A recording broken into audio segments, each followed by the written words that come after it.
Hey guys, it's Josh here again. I just want to give you guys an update. Haven't given you guys an update in a while. It's week 14 since the date of my surgery, which was June 6th. It's September 12th now. Yeah, I just want to cover some things from week 8 to 14. I'm finally walking without the boot, which is amazing. um, and I actually started walking without the boot right around August 24th, which is like right around the week 10, week 11 mark.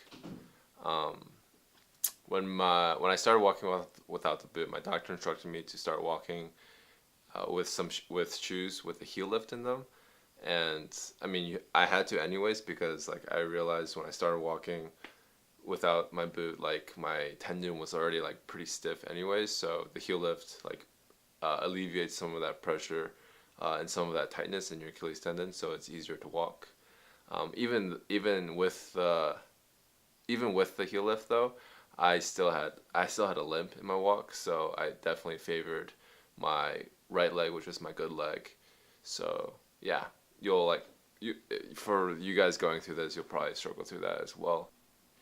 Also, another thing, like when I started walking without the boot and in shoes, I realized I didn't have like a good sense of how tight my Achilles tendon was. So that's just like one thing to note that when you do start walking with shoes on, it's like you just have to be kind of cautious because you won't be able to sense like how tight your Achilles tendon really is.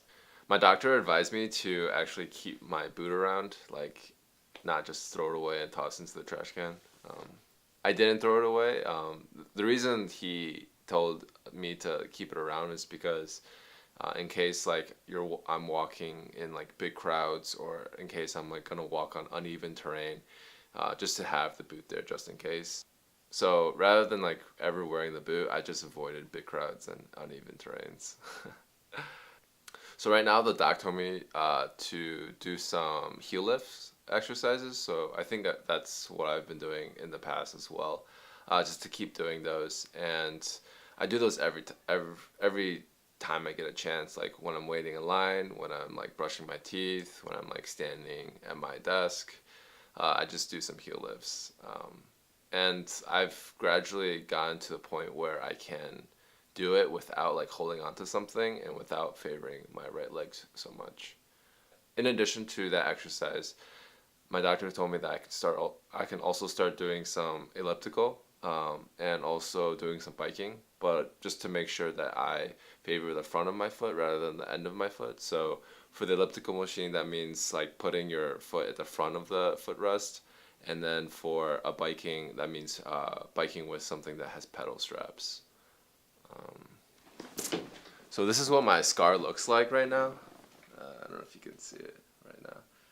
Yeah, that's what it looks like. I don't have that much mobility yet. Like right now, my doctor said that he wants me to focus on strengthening my leg, and then later on, when the strength comes back, then we'll focus on some mobility.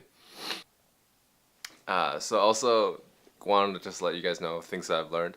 I mentioned in the last video that I thought like that my estimate for the cost of injury would be around, $1,000 to $1,500, and I think it's going to be around the $1,500 range now.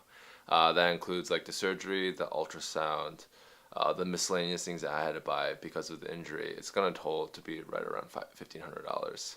And I also noticed that like in the month of June and July, like when I was injured, I didn't really go out a lot. So my actual like monthly daily cost was like pretty low. So you kind of like realize like with injury, you're not going out as much, you're not buying as much stuff. So hopefully like the cost will kind of balance out. Like you're being strapped at home and like not doing a whole lot, not going out to eat, and then paying all your medical bills. It's gonna come out. You're gonna. I don't think you'll be too much in the hole.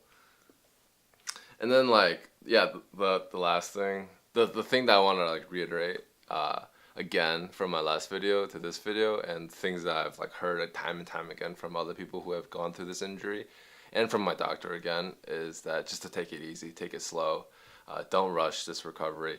Um, I had a little bit of experience of this. Like when I say this, like I'm talking to myself as well. Like I think in week 12, like I went out with a group of friends and that night, and we're out kind of late. We're like walking a lot. We're out standing a lot more than normal, and I realized by the end of the night, like I looked at my leg, my injured leg, and it was like pretty swollen, and I could tell like my Achilles tendon was like pretty sore the next day. And so like basically I like took a couple days off in terms of like walking a whole lot, not walking a whole lot, and then not standing a whole lot, and just like letting it rest.